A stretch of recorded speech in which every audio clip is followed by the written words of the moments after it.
नमस्कार साथियों, मैं जुवन वर्मा आपका फिर इस यूट्यूब चैनल पर बहुत बहुत स्वागत और अभिनंदन है। और मैं पुनः बताऊंगा आपको कि हमने पिछले वीडियो में प्रश्न बैंक को सॉल्व कर रहे हैं और कंटिन्यू प्रत्येक दिन एक एक यूनिट को कंप्लीट कर रहे हैं। तो आशा करता हूं आप सभी भी, जितने भी 12th क्लास के स्टूडेंट्स हैं, उन सभी को मैं पुनः बता दूं कि आप भी कंटिन्यू प्रश्न बैंकों को सॉल्व करिए और अपनी तैयारी को कंटिन्यू रखिए, क्योंकि आपकी जून माह में एग्ज़ाम से संपन्न होगी। इसके लिए अभी किसी भी प्रकार का कोई नोटिस जारी नहीं हुआ है। परीक्षा के बारे में एक ही नोटिस जारी किया गया है कि आपकी परीक्षा 1 माह के लिए स्थगित कर दी गई है। जून माह में आपकी परीक्षा संभव होगी। इसी के साथ अब हम यहाँ पर यूनिट नंबर 7 देखेंगे और पी ब्लॉक के तत्वों को देखेंगे। ये जो यूनिट्स है, ये है, इससे अंक निर्धारित किए गए हैं ब्लूप्रिंट में बोर्ड के एग्जाम ने। वो किए गए हैं 8 नंबर, और यहाँ पर 8 नंबर इस प्रकार से किए गए हैं 1 + 2 + 5 = 8। यानी इस प्रकार से 1 नंबर का यहाँ से रिक्त स्थान पूछा जाएगा, 2 नंबर की आपसे सही जोड़ी पूछी जाएगी और 5 नंबर का आपसे एक क्वेश्चन पूछा जाएगा। तो चलिए यहाँ से हम शुरुआत करते हैं। रिक्त स्थानों की पूर्ति कीजिए और प्रत्येक के लिए एक अंक निर्धारित है। यहाँ पर पहला प्रश्न को देखते हैं। हास्य गैस यानी हंसाने वाली गैस का रासायनिक सूत्र क्या है? तो उसका सूत्र है N2O यानी नाइट्रस ऑक्साइड। लाफिंग गैस भी कहा जाता है। फिर आता है क्वेश्चन नंबर 2, कैल्कोजन के खालिस्तान समूह के तत्वों को कहते हैं? तो ये कहते हैं समूह 16 के तत्वों को, और समूह 17 को कहा जाता है हेलोजन, और समूह 18 को कहा जाता है अक्रिय गैस या निष्क्रिय गैस समूह। इसके बाद में आता है, यहाँ पर दिया है समूह 17 के तत्वों को सामान्यतः कहा जाता है, तो ये रहा हमारा हेलोजन। क्लोरीन की खोज किसने की थी? तो ये की थी हमारे सीले ने।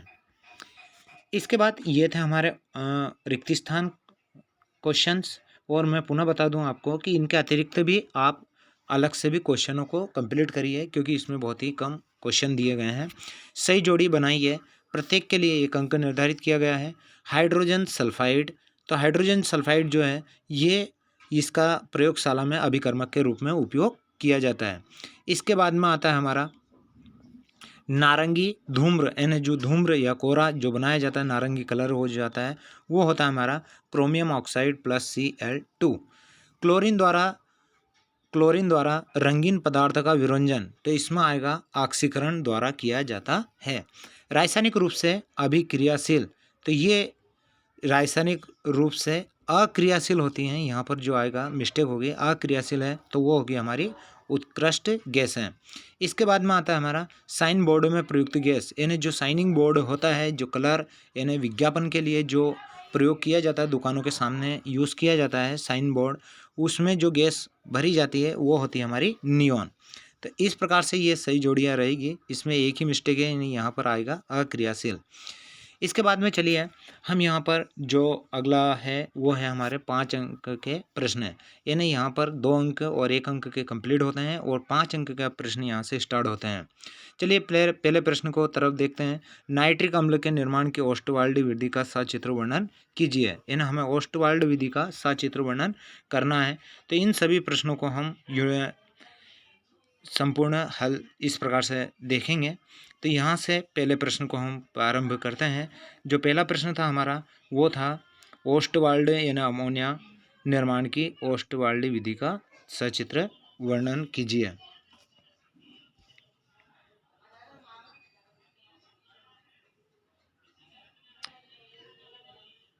नाइट्रिक अम्ल बनाने की ओस्टवाल्ड विधि का वर्णन कीजिए। यहाँ पर हम देखते हैं, सबसे पहले इन रिएक्शनों को भी समझते जाएंगे और किस चित्र के माध्यम से हम यहाँ पर समझेंगे। सबसे पहले एक जो पंखे लिए जाते हैं, यानी यहाँ पर उत्प्रेरक जो कक्ष होता है, यहाँ पर प्लेटिनम उत्प्रेरक का कार्य करेगी और इसके अंदर अमोनिया गैस प्लस वायु, और ये परिवर्तित भट्टी होती है। यहाँ पर पंप होता है, यहाँ से वायु के रूप में अमोनिया और ऑक्सीजन इसके अंतर्गत प्रवाहित की जाती है। यहाँ पर प्लेटिनम उत्प्रेरक की तरह कार्य करेगा।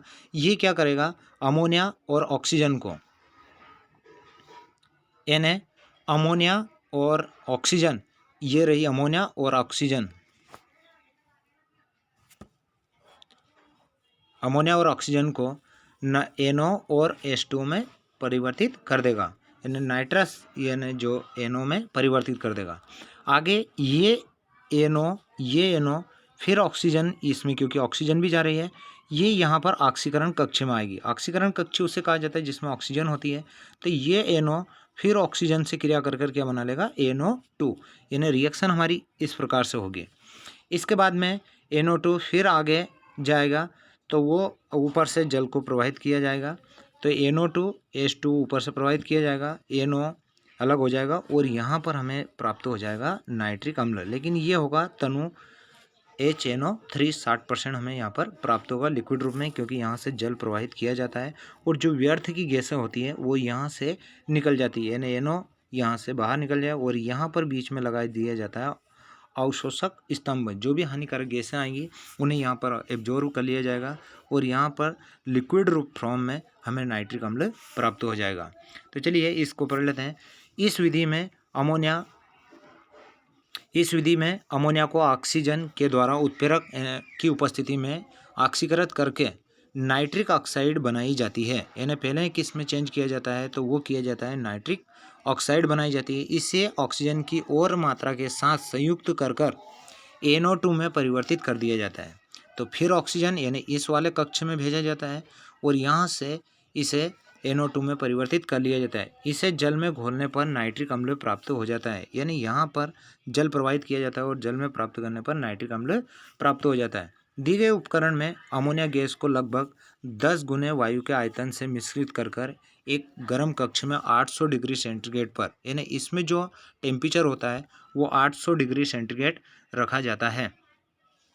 प्लेटिनम की जाली उत्प्रेरक का कार्य करती है। यहाँ पर प्लेटिनम लगी होती है जिसमें अमोनिया सुगमता से ऑक्सीकृत हो जाता है और NO प्राप्त हो जाता है। दूसरे कक्ष में नाइट्रिक ऑक्साइड ऑक्सीजन से संयुक्त होकर NO2 देता है, जिसे तीसरे कक्ष में लेकर पानी में घोला जाता है। इस प्रकार तनु नाइट्रिक अम्ल प्राप्त हो जाता है। इसका आसवन करके सांद्र HNO3 प्राप्त होता है। तनु अम्ल को सांद्र सल्फ्यूरिक अम्ल के साथ कम दाब पर आश्रित कर 98% कर लिया जाता है। इस विधि का सबसे उपयोग आजकल सबसे ज़्यादा किया जाता है। तो ये था हमारा नाइट्रिक अम्ल निर्माण की ओस्टवाल्ड विधि का नामांकित चित्र। चलिए अगले प्रश्न की तरफ बढ़ते हैं और अगला प्रश्न जो है हमारा वो है प्रश्न क्रमांक 2। वो है समूह 17 के तत्व कौन कौन से हैं, उनके गुणों की विवेचना निम्न बिंदुओं के आधार पर कीजिए। इलेक्ट्रॉनिक विन्यास है, तो हमारा जो समूह 17 है उसे हेलोजन कहा जाता है। फ्लोरीन, क्लोरीन, ब्रोमीन, आयोडीन और एस्टाटीन। यहाँ पर रेडियो एक्टिव हेलोजन एस्टाटीन है।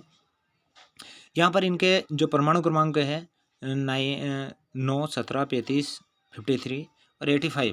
इस प्रकार से इनके हम या तो इस प्रकार से इनके इलेक्ट्रॉनिक विन्यास करेंगे या इस प्रकार से भी हम इनका इलेक्ट्रॉनिक विन्यास कर देंगे। तो ये इस प्रकार से इनके क्या है इलेक्ट्रॉनिक विन्यास है, आप नोट कर लेंगे।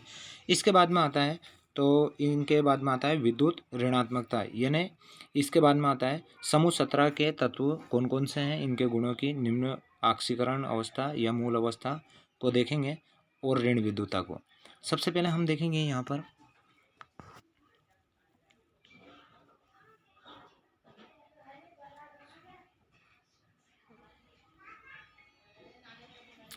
एक प्रश्न यहाँ पर और भी कंप्लीट होता है कि हेलोजन जो ऑक्सीकरण अवस्था होता है -1 +1 +3 +5 +7 तक ऑक्सीकरण अवस्था प्रदर्शित करते हैं, क्यों? ये क्वेश्चन भी यहाँ पर कंप्लीट होता है। सबसे पहले हम देख लेते हैं मूल अवस्था है ना फ्लोरीन को छोड़कर, क्योंकि उसमें d ऑर्बिटल नहीं होता है। इनका हेलोजन का जो इलेक्ट्रॉनिक विन्यास होता है NH2 NP5। इनके बाह्यतम कोष में इलेक्ट्रॉनों की संख्या 7 होती है। N में जो होगी 2, फिर P में होगी 5 और D जो रहेगा रिक्त रहेगा। जब रिक्त रहेगा तो यहाँ पर इसकी जो संयोजकता होगी या ऑक्सीकरण अवस्था होगी वो प्लस भी हो सकती है और माइनस भी हो सकती है। इसके बाद में हम देखते हैं अगला देखते हैं NS2 NP5 और ND। यहाँ पर प्रथम उत्तेजित अवस्था में यहाँ से इलेक्ट्रॉन निकलकर यहाँ पर आ जाएगा। अब 3 हमारे पास में 1, 2 और 3 अयुग्मित इलेक्ट्रॉन है। इस प्रकार से इसकी ऑक्सीकरण अवस्था हो जाएगी +3। इसके बाद में हम देखते हैं द्वितीय उत्तेजित अवस्था। इसमें यहाँ पर ये इलेक्ट्रॉन्स भी उत्तेजित होकर यहाँ पर आ जाएगा, यानी ये वाला इलेक्ट्रॉन्स यहाँ पर उत्तेजित होकर आ जाएगा। अब हमारे पास में P में से D में 2 इलेक्ट्रॉन उत्तेजित होकर आ गए हैं। कुल अयुग्मित इलेक्ट्रॉनों की संख्या 5 है। अब ऑक्सीकरण अवस्था ये प्रदर्शित करेंगे +5। इसके बाद में हम देखते हैं ये 1s ns यानी पहली जो s का ऑर्बिटल है इलेक्ट्रॉन्स है वो भी d में पहुंच जाएगा। इस प्रकार से सभी में एक एक अयुग्मित इलेक्ट्रॉन हो जाएंगे। सर टोटल अयुग्मित इलेक्ट्रॉनों की संख्या कितनी हो जाएगी? 7। यानी अब ऑक्सीकरण अवस्था प्रदर्शित करेंगे ये 7।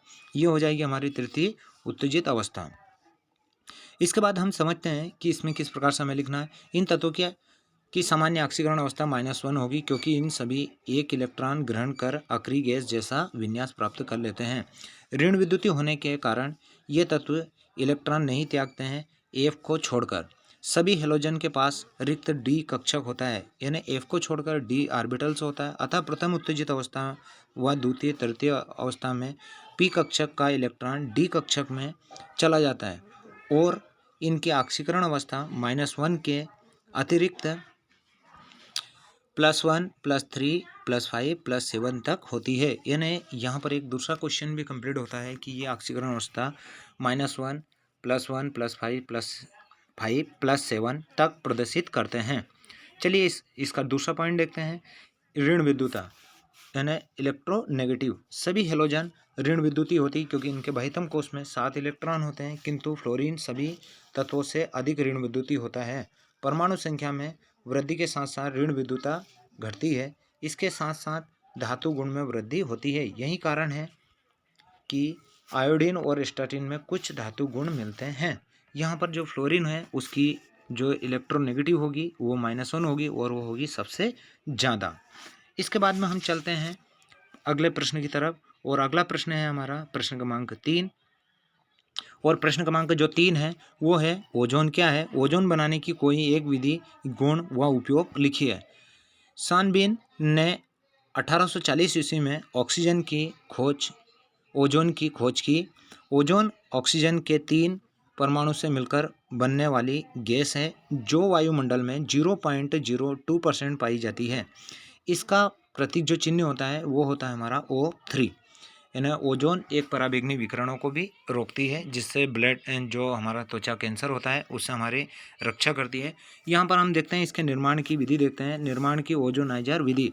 शुष्क और ठंडी वायु का ऑक्सीजन में निरीव विद्युत उत्सर्जन यानी साइलेंट इलेक्ट्रिक डिस्चार्ज। ये होता क्या है? तो ये होता है मौन विद्युत निर्वाह। इसका मतलब ये होता है कि जब विद्युत धारा प्रवाहित की जाती है तो उसमें चिंगारी उत्पन्न नहीं होती है और वो धीरे धीरे गर्म होता है यानी उसको ऊष्मा मिलती रहे। प्रवाहित करने से ओजोन बनती है। यह क्रिया ऊष्मा शोषी होती है यानी यहाँ पर एनर्जी को बाहर से दी जाती है। अतः ताप वृद्धि निर्माण में सहायक होती है किंतु ओजोन अपघटित हो जाती है। यदि उसको ज़्यादा टेम्परेचर देंगे तो वो वापस ऑक्सीजन में अपघटित हो जाती है। इसलिए ताप कम होना चाहिए। इसके लिए अतिरिक्त यदि विद्युत निरीव उत्सर्जन निरीव नहीं है तो ओजोन ना बनकर नाइट्रोजन के ऑक्साइड में परिवर्तित हो जाएगी यानी वो नाइट्रोजन के ऑक्साइड में परिवर्तित हो जाएगी। इसके लिए यहाँ पर एक डायग्राम दिया है। हम पहले इस डायग्राम को समझेंगे। यहाँ पर समांतर 2 कांच की इस प्रकार से नलियाँ होती है और इन पर टीन पत्र ऊपर से इस प्रकार से लेपित होते हैं ये, और इन टीन पत्र को एक प्रेरण कुंडली के द्वारा विद्युत धारा प्रवाहित की जाती है। यहाँ से प्लस और यहाँ से माइनस। यहाँ से शुष्क ऑक्सीजन प्रवाहित की जाती है और यहाँ से जब ये ऊष्मा लेती है तो यहाँ से हमें ओजोनीकृत ऑक्सीजन प्राप्त हो जाती है। चलिए इसको पढ़ ले। आप भी इसका स्क्रीनशॉट लेकर इस प्रकार से डायग्राम बना लेंगे। यहाँ पर पढ़ लेते हैं। यहाँ 2 कांच की समाक्ष नलियों का बना होता है जो एक सिरे पर बंद होती है। बाहरी नली की बाहरी सतह और भीतरी नली की भीतरी सतह पर टीन की पन्नी चढ़ी होती है जो इलेक्ट्रोड का कार्य करती है। इलेक्ट्रोडों को तार द्वारा प्रेरण कुंडली से जोड़ देते हैं और नलियों के बीच वलयाकार में निम्न ताप पर शुद्ध और शुष्क ऑक्सीजन गैस प्रवाहित करते हैं। मौन यानी निरीव मौन विद्युत विसर्जन के प्रभाव से ऑक्सीजन ओजोन में परिवर्तित हो जाती है। इस प्रकार से यहाँ ओजोन गैस हमें प्राप्त हो जाती है। मौन विद्युत निर्वाह। इसके जो गुण हैं गुण को देख लेते हैं और यहाँ पर इसके जो उपयोग हैं उपयोगों को भी देख लेते हैं। गुण है शुद्ध ओजोन गहरे नीले रंग की गैस है परंतु ओजोनीकृत वायु या ऑक्सीजन का रंग हल्का नीला होता है। उपयोग है इसका उपयोग सुरंगों, खानों तथा पृथ्वी के अंदर रेल मार्गों की वायु को शुद्ध करने में किया जाता है। यहाँ पर जो और दूसरा दिया है, दूसरा उपयोग है, यहाँ तेल, हाथी दांत, शक्कर, मोम, ऊन आदि के विरंजन इनके रंगीन को रंगहीन करने में किया जाता है, ओजोन का। चलिए इसके बाद हम अगले प्रश्न की तरफ बढ़ते हैं। और अगला प्रश्न जो है हमारा, अगला प्रश्न है, प्रश्न क्रमांक 4 है, वो है हमारा उत्कृष्ट गैसें क्या हैं, इन किन्हीं 4 उत्कृष्ट गैसों के उपयोग लिखिए। तो हमारी जो समूह 18 की गैसें हैं उन्हें उत्कृष्ट गैसें कहा जाता है, क्योंकि इनका अष्टपूर्ण होते हैं और ये अक्रिय होते हैं, ये किसी से क्रिया नहीं करते हैं। हीलियम, नियोन, आर्गन, क्रिप्टॉन, जिनान और रेडान, ये इनके परमाणु क्रमांक है और ये इस प्रकार से इनके इलेक्ट्रॉनिक विन्यास है। तो आप इन प्रकार से इनको नोट कर लेंगे। इसके बाद में हम देखते हैं किन्हीं 4 अक्रिय गैसों के उपयोग क्या है। तो यहाँ सबसे पहले हम देखते हैं आर्गन। यहाँ विद्युत बल्ब में भरने में इसकी उपस्थिति में तंतु बहुत समय तक सुरक्षित रहता है। नहीं, जो टंगस्टन का तंतु लगा होता है बहुत टेम्परेचर पर भी, उसमें जब टेम्परेचर बढ़ता है तो वो ऑक्सीजन से क्रिया कर ऑक्सीकृत होकर जलता नहीं है, क्योंकि उसमें गैस भरी जाती है आर्गन। क्योंकि वहाँ आर्गन से क्रिया नहीं करता है, क्योंकि ये अक्रिय गैस है। पहले नाइट्रोजन भरी जाती थी, किंतु यहाँ तंतु से क्रिया कर लेती थी। रेडियो के बल्बों में विसर्जन नलियों में किया जाता है। आर्गन व आर्क विधि का उपयोग एल्यूमिनियम और स्टेनलेस स्टील को जोड़ने में किया जाता है। ग्राइगर मुलर में जनित्र में भी किया जाता है। आखिरी वायुमंडल उत्पन्न करने में भी किया जाता है। और जो इसके बाद में आता है हमारा क्रिप्टॉन। प्रकाश नलियों में विद्युत बल्बों को भरने में इसका उपयोग किया जाता है। प्रदीप्त यानी चमकीले जो प्रकाश उत्पन्न करते हैं उनमें क्रिप्टॉन का उपयोग किया जाता है। आर्गन के स्थान पर क्रिप्टॉन गैस को भरने पर बल्ब की कार्य क्षमता और तंतु की आयु बढ़ जाती है। यानी बल्ब में अगर आर्गन के स्थान पर क्रिप्टॉन भरते हैं तो इसकी आयु सीमा बढ़ जाती है, यानी अधिक समय तक वो कार्य करेगा। इसके बाद में आता है जिनान। इसकी चालकता आर्गन से कम है, इसलिए क्रिप्टॉन के समान इसे विद्युत बल्ब में भरने पर इसकी कार्य क्षमता बढ़ जाती है।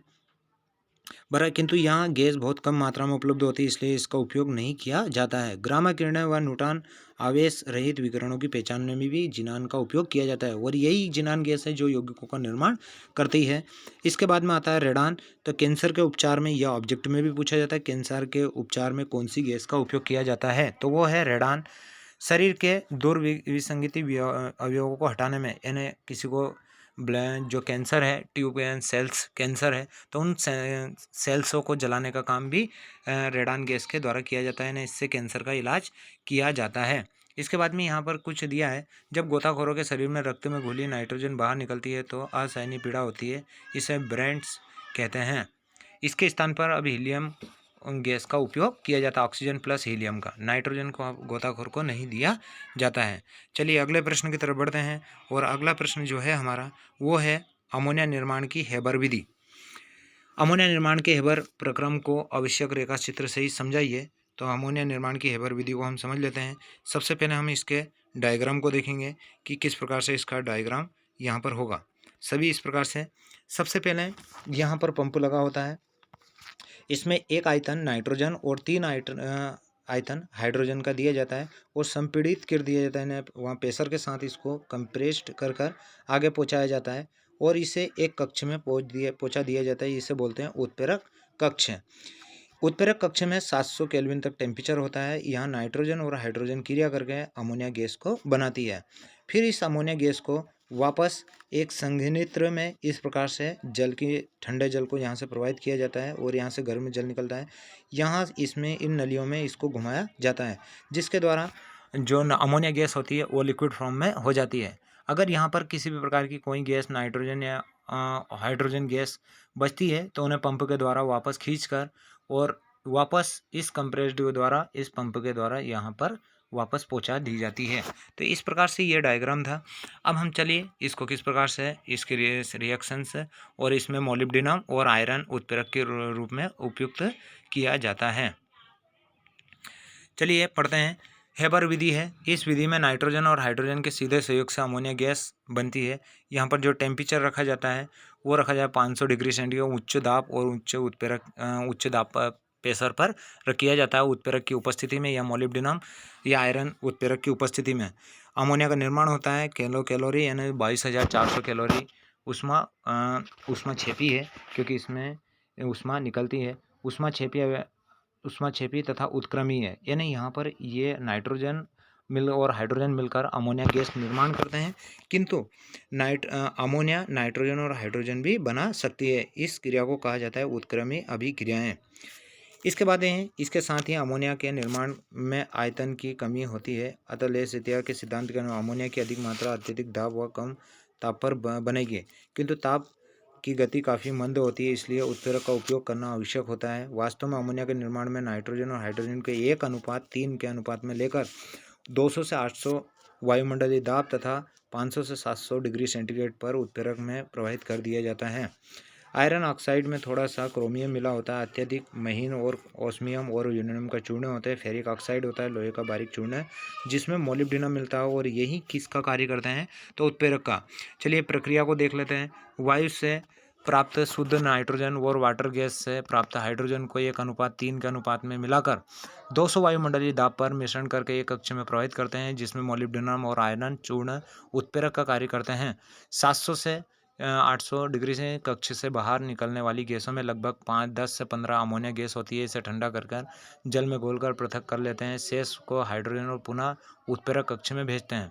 इस प्रकार से यहाँ रिएक्शन हो गए। तो चलिए इस प्रकार से हमने इस क्वेश्चन को कंप्लीट किया है, और अगले क्वेश्चन को तरफ बढ़ते हैं। और अगला प्रश्न जो है हमारा, इस चित्र का भी आप डायग्राम बना लेंगे। और अगला प्रश्न जो है वो है हमारा जिनान से संबंधित। इन उत्कृष्ट गैसें सामान्य से आसानी से यौगिकों का निर्माण नहीं करती है, किंतु जिनान कुछ यौगिक बनाती है। कारण स्पष्ट करते हुए 2 यौगिकों के संरचना सूत्र बनाई है। तो मैं पुनः बता दूं आपको कि जो अक्रिय जो उत्कृष्ट गैसें हैं उनके अष्टक क्या होते हैं, पूर्ण होते हैं, उनके आयनन एंथैल्पी का मान कम होता है और उच्च होता है, उनके अष्टक पूर्ण होते हैं, और उनके वो ना ये किसी को इलेक्ट्रॉन देते हैं और ना किसी को लेते हैं, और इनका आयनन विभव का मान भी उच्च होता है, और ये अक्रिय होते हैं, इसलिए ये किसी यौगिक का निर्माण नहीं करते हैं, और इनके अष्टक पूर्ण रूप से भरे होते हैं। इसी के साथ यहाँ पर जो जिनान होती है उसके आयनन एंथैल्पी का मान क्या होता है, कम होता है, इसलिए वो क्या करती है, यौगिकों का निर्माण कर लेती है। तो यहाँ पर जो दिया है, जिनान कुछ यौगिकों का निर्माण करती है, तो किस प्रकार से करती हैं, चलिए यहाँ पर देखते हैं। यहाँ पर जो पहला है जिनान डाइफ्लोराइड, यानी फ्लोरीन से क्रिया कर जिनान डाइफ्लोराइड का निर्माण करती है। यहाँ पर जो दिया है, जिनान का जो मूल अवस्था होती है, इन्हें 5s में 2 इलेक्ट्रॉन, 5p में 6 इलेक्ट्रॉन, और d इसका रिक्त होता है। यहाँ से उत्तेजित अवस्था में यहाँ से इलेक्ट्रॉन उत्तेजित होकर d में चला जाता है, यानी इस प्रकार से यहाँ पर जो 2 अयुग्मित इलेक्ट्रॉन हो जाते हैं। लेकिन जो संकरण होगा इसमें वो होगा, एक इसमें एक s लेगा, 3 p लेगा और एक d लेगा, तो इसमें जो संकरण होगा sp3d संकरण हो जाएगा। इसलिए इसकी जो आकृति होनी चाहिए वो आकृति त्रिकोणीय द्विपिरामिडी होनी चाहिए थी, किंतु इसकी आकृति त्रिकोणीय द्विपिरामिडी नहीं होती है, क्योंकि इसमें यहाँ पर 3 जो जोड़े होते हैं वो होते हैं लोन पेयर। तो ये जो लोन पेयर होते हैं ये दिया है चित्र में भी, 1, 2 और 3। इन लोन पेयरों के कारण यहाँ पर इसकी जो आकृति होगी वो हो जाएगी हमारी रेखी। तो इस प्रकार से इसमें युग्मित इलेक्ट्रॉनों के कारण इसकी आकृति रेखी हो जाती है।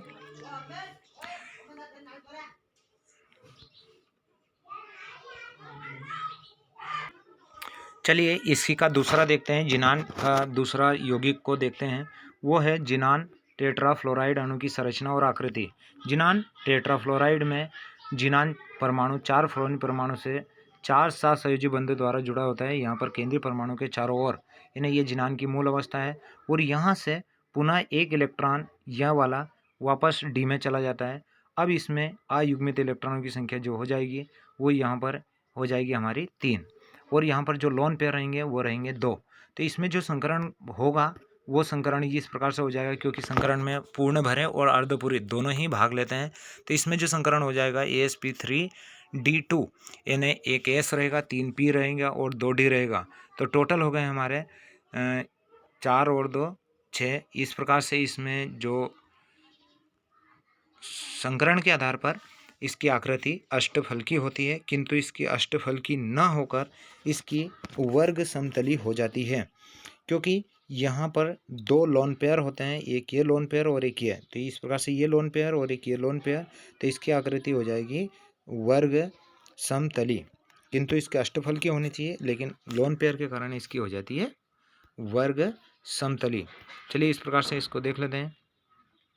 यहाँ पर दिया है, इसमें होता है 4 + 12 सहसंयोजी इलेक्ट्रॉन होते हैं। जिनान के 5p के 2 इलेक्ट्रॉन उत्तेजित होकर 5d में चले जाते हैं, जिससे 4 अयुग्मित इलेक्ट्रॉन प्राप्त हो जाते हैं। फिर इसमें sp3d2 संकरण होता है, जिससे 6 संकरण ऑर्बिटल होते हैं, जो अष्टफलकी को 6 कोनों की ओर निर्देशित करते हैं। यानी इसमें 6 जो ऑर्बिटल भाग लेते हैं और अष्टफलकी हो जाती है।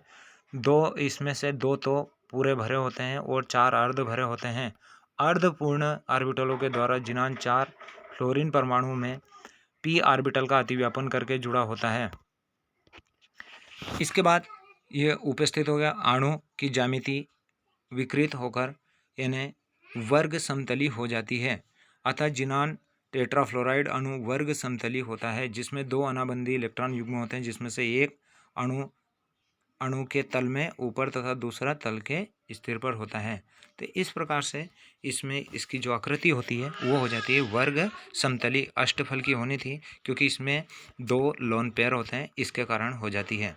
तो इसी के साथ अब यहाँ पर हमने इस यूनिट को कंप्लीट किया है, और ये यूनिट थी हमारी यूनिट नंबर या अध्याय नंबर 7, और यूनिट नंबर 7 को कंप्लीट किया है। और ये थे पी ब्लॉक के तत्व, और इसमें से अंक निर्धारित थे हमारे 8 अंक, इनको कंप्लीट किया है।